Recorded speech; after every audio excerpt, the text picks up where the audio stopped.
Sir, കേന്ദ്ര സർക്കാർ കൊണ്ടുവരുന്ന വികസന പദ്ധതികളെ എല്ലാ കാലത്തും അട്ടിമറിക്കുന്ന, തുരങ്കം വയ്ക്കുന്ന ഒരു സ്വഭാവമാണ് കേരളം കാണിച്ചിട്ടുള്ളത്.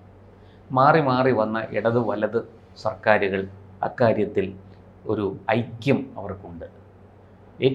അതിൻ്റെ ഏറ്റവും ഒടുവിലത്തെ ഉദാഹരണമാണ് നമ്മുടെ ശബരി റെയിൽപാത.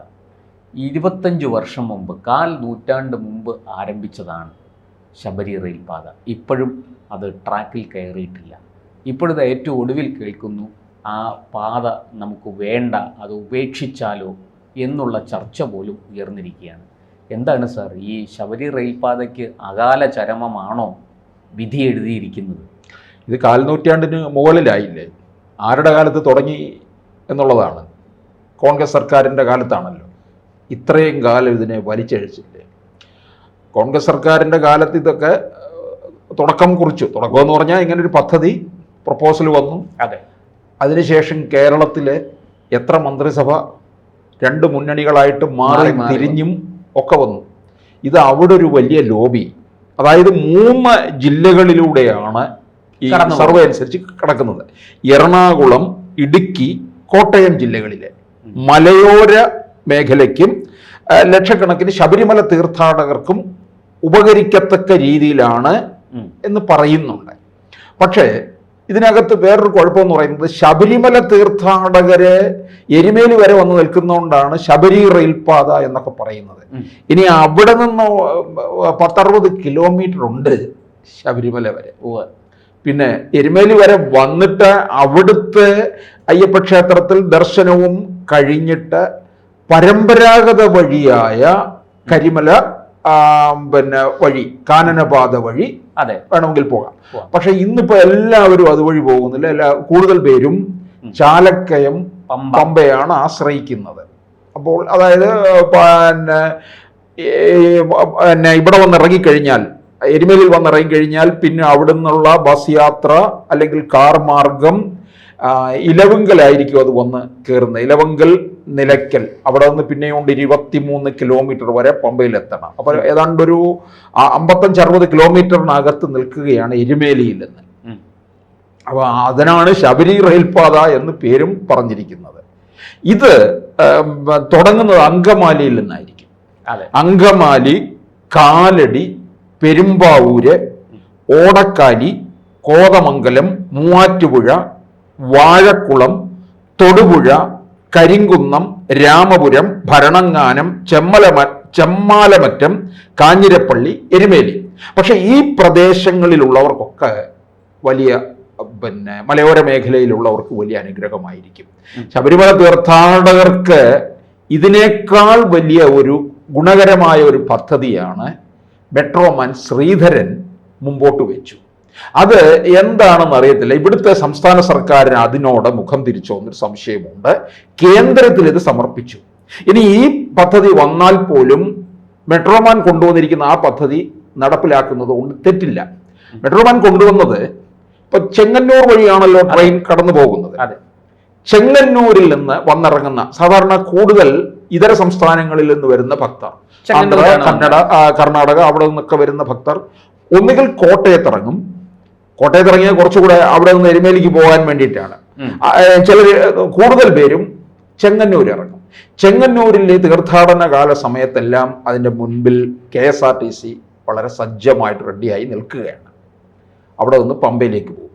അവിടെ നിന്ന് പമ്പയിലേക്ക് ഏതാണ്ടൊരു തിരക്കുമില്ലാതെ പോവുകയാണെങ്കിൽ പോലും 2-2.5 മണിക്കൂർ എടുക്കും. തീർത്ഥാടന കാലമാണെന്നുണ്ടെങ്കിൽ 3.5 മണിക്കൂറും എടുക്കാം, 4 മണിക്കൂറും എടുക്കാം. അത് പോകുന്നത് ആറന്മുള, കോഴഞ്ചേരി, പത്തനംതിട്ട, വടശ്ശേരിക്കര വഴി ആണ്, ളാഹ വഴിയാണ് പമ്പയിലെത്തുന്നത്. അതിന് മെട്രോമാൻ വെച്ച നിർദ്ദേശം അവിടെ നിന്ന് ചെങ്ങന്നൂരിൽ നിന്ന് പമ്പയിലേക്കൊരു ആകാശപാത കൊണ്ടുവരിക. സ്ഥലമെടുപ്പിന്റെ കാര്യത്തിലൊന്നും വലിയ പ്രശ്നം ഉണ്ടാകത്തില്ല. തൂണുകളിലാണല്ലോ. 50 മിനിറ്റ് കൊണ്ട് പമ്പയിലെത്താം. ചെങ്ങന്നൂരിൽ വന്നിറങ്ങുന്ന തീർത്ഥാടകർക്ക് 50 മിനിറ്റ് കൊണ്ട് പമ്പയിലെത്തും. അവിടെ നിന്ന് പിന്നീട് 5 കിലോമീറ്റർ 1.5-2 മണിക്കൂർ കൊണ്ട് സന്നിധാനത്തും എത്താം. തിരിച്ചു അതുപോലെ വന്നിട്ട് പമ്പയിൽ നിന്ന് ചെങ്ങന്നൂര് വന്നു, ചെങ്ങന്നൂര് ഇനി ഈ ആകാശപാത ഉപയോഗിക്കാൻ എല്ലാ ഭക്തരും തയ്യാറാവും. കാര്യം എന്താണെന്നറിയാമോ? മറ്റ് ട്രെയിൻ ഗതാഗതം ഇല്ലാതെ ബസ്സിനെ ആശ്രയിക്കുന്ന മറ്റു പല ഭാഗങ്ങളിലുള്ളവർക്ക് പോലും വന്നിട്ട് പിന്നെ ചെങ്ങന്നൂര് വന്നിറങ്ങാം. അവിടുന്ന് KSRTC ബസ്സിൽ മറ്റുള്ളിടങ്ങളിലേക്ക് പോകാം.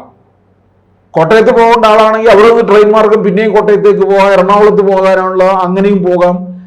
മറ്റു ഭാഗങ്ങളിലേക്ക് പോകാനുള്ളവർക്ക് അവിടെ നിന്ന് KSRTC ആശ്രയിക്കാം, പത്തനംതിട്ടയിൽ ഇറങ്ങാം. അപ്പൊ ഇത് വലിയ കാര്യമായിട്ട് ഇത് മുമ്പോട്ട് എടുത്തിട്ടില്ല. ഇതിനകത്ത് സംസ്ഥാന സർക്കാർ കൂടുതൽ ഉത്സാഹിക്കാവുന്നുണ്ടെങ്കിൽ അത് പിൽക്കാലത്ത് മറ്റു പല നേട്ടങ്ങൾക്ക് ഉപകരിക്കാം. അതായത് പമ്പ വരെ എന്നും തീർത്ഥാടകർക്ക് എത്താം. തീർത്ഥാടകർക്കായാലും സാധാരണ ജനങ്ങൾക്കും ഒക്കെ എത്താം. പമ്പാതീരത്ത് ബലിതർപ്പണമുണ്ട്, പമ്പയില് ക്ഷേത്രങ്ങളുണ്ട്, ഗണപതി ക്ഷേത്രം, ഹനുമാൻ ക്ഷേത്രം, ശ്രീരാമക്ഷേത്രം ഒക്കെ ഉണ്ട്. അവിടെ നിത്യപൂജയുണ്ട്. പമ്പയിൽ നിന്നാണ് മുകളിലേക്ക് പിന്നെ അവിടെ നട തുറക്കാത്ത സമയങ്ങളിലേക്ക് കയറ്റി ഇടുന്നില്ല. അവിടെ സെക്യൂരിറ്റിയും കാര്യങ്ങളും ഒക്കെ ഉണ്ട്. അപ്പൊ അവിടെ വരെ എല്ലാവർക്കും എത്താം. സംസ്ഥാന സർക്കാർ ഇപ്പം അയ്യപ്പ സംഗമമൊക്കെ നടത്തുന്നതിന്റെ പിന്നിലുള്ള കാര്യം ആലോചിക്കുമ്പോൾ നമ്മൾ മനസ്സിലാക്കേണ്ടത് ഇതൊരു നിക്ഷേപ സൗഹൃദ സംഗമമായി മാറ്റുമോ എന്നൊരു സംശയമുണ്ട്. കാരണം പലരും ഇവിടെ വന്ന് കാണുകയും ഒക്കെ ചെയ്തു കഴിയുമ്പോഴോ ഇതൊരു ടൂറിസം സാധ്യതയുള്ള പ്രദേശമായിട്ട് കണ്ടുകളെ. അങ്ങനെയാണെന്നുണ്ടെങ്കിൽ പമ്പ വരെ ഇന്നും പ്രധാനപ്പെട്ട ഡിപ്പോകളിൽ നിന്നൊക്കെ ബസ്സുണ്ട്. തിരുവനന്തപുരത്ത് നിന്നും, കൊട്ടാരക്കരയിൽ നിന്നും, കോട്ടയത്ത് നിന്നും, എറണാകുളത്തും ഒക്കെ ബസ്. പമ്പയിൽ പോസ്റ്റ് ഓഫീസ് ഉണ്ട്, പോലീസ് സ്റ്റേഷൻ ഉണ്ട്, എല്ലാം ഉണ്ടെന്നേ, പ്രവർത്തിക്കുന്നുണ്ട്. അപ്പോൾ ഇത് ഇത്തരത്തിൽ അങ്ങോട്ടേക്ക് ഒരു പിണറായി വിജയൻ ഇതെല്ലാം മനസ്സിൽ കാണുന്നുണ്ട്, ടൂറിസം കൂടുതൽ സാധ്യതകളൊക്കെ. അപ്പോൾ ഇത് അത്തരത്തിൽ വേണമെന്നുണ്ടെങ്കിൽ പിൽക്കാലത്ത് ഉപയോഗിക്കാം. ടൂറിസത്തിലേക്ക് പോകണമെന്നില്ല. ചിലർ ചോദിക്കും ഈ ആകാശപാത കെട്ടിയിട്ട് കഴിഞ്ഞാൽ തീർത്ഥാടന കാലം കഴിയുമ്പോൾ എന്ത് ചെയ്യും?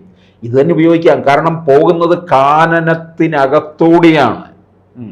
എന്നുവെച്ചാൽ വനഭൂമിയോളൊന്നും കയ്യേറുന്നില്ല, കാനന ഭംഗി ആസ്വദിക്കാം. പമ്പ തടത്തിലൂടെയാണ്, പമ്പാ നദിയുടെ തീരത്തൂടെയാണ്. അപ്പൊ എല്ലാ തരത്തിലും ഈ പ്രകൃതി ഭംഗി കണ്ട് ആസ്വദിച്ചു പോവാം. നമ്മളിപ്പോ ഈ തെന്മല ചെങ്കോട്ട ട്രെയിൻ പാതയില്ലേ, അതിന്റെ ഒരു ഭംഗിയുണ്ടല്ലോ, അതുപോലെ മധുര വരെ പോവാം. ആ ഭംഗി ആസ്വദിച്ചു പോകുന്നത് പോലെ ഇങ്ങനെ പമ്പയിലേക്ക് വരാം. ശബരിമലയിലേക്ക് വരുന്ന ഭക്തർക്ക് ഇതര സംസ്ഥാനങ്ങളിൽ നിന്ന് വരുന്നവർക്കാണെങ്കിൽ വന്ന് ചെങ്ങന്നൂരിൽ ട്രെയിൻ ഇറങ്ങുന്നു, അടുത്ത ആകാശപാത വഴി ട്രെയിനിൽ കയറുന്നു. യാത്രയിലെ ക്ലേശം നന്നായി കുറയ്ക്കാം. സമയത്തിൽ വലിയ ലാഭവും ഉണ്ട് എന്നുള്ളതാണ്. റോഡ് വഴി കടന്ന് നരകയാതന അനുഭവിക്കേണ്ട കാര്യമില്ല.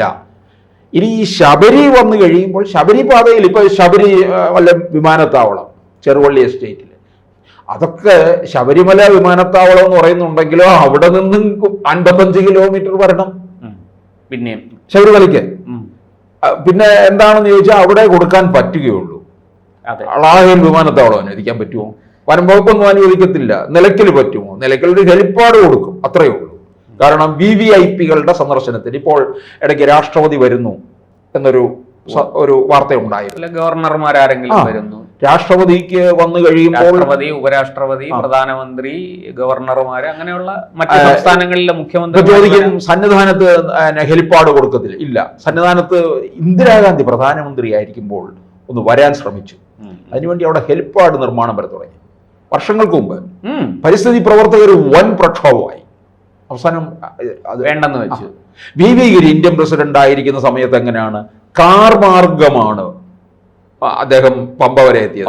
പിന്നെ അവിടെ നിന്ന് ഇടയ്ക്ക് ഡോളിയിൽ, അന്നാണ് ഡോളി വരുന്നത്. മുഖ്യമന്ത്രി ആയിരുന്ന സമയത്ത് VS അച്യുതാനന്ദൻ ശബരിമലയ്ക്ക് പോയല്ലോ, എങ്ങും അത് പിന്നെ വേറൊരു പ്രത്യേക കഥാപാത്രമാണല്ലോ VS എന്ന് പറയുന്നത്. അപ്പൊ ശബരി റെയിൽപാത ആ പേരിലാണെങ്കിലും മലയോര മേഖലകളിലുള്ളവർക്ക് ഉപകാരമാണ്. പക്ഷെ അതിനോടൊപ്പം മെട്രോമാൻ പറഞ്ഞ പദ്ധതിയും കൂടി കൊണ്ടുവന്നു കഴിയുമ്പോൾ ശബരിമലയ്ക്ക് പൂർണ്ണമായിട്ടും ഒരു ഭക്തർക്ക് കൂടുതൽ സൗകര്യം കിട്ടുന്ന ഒന്നായി മാറും.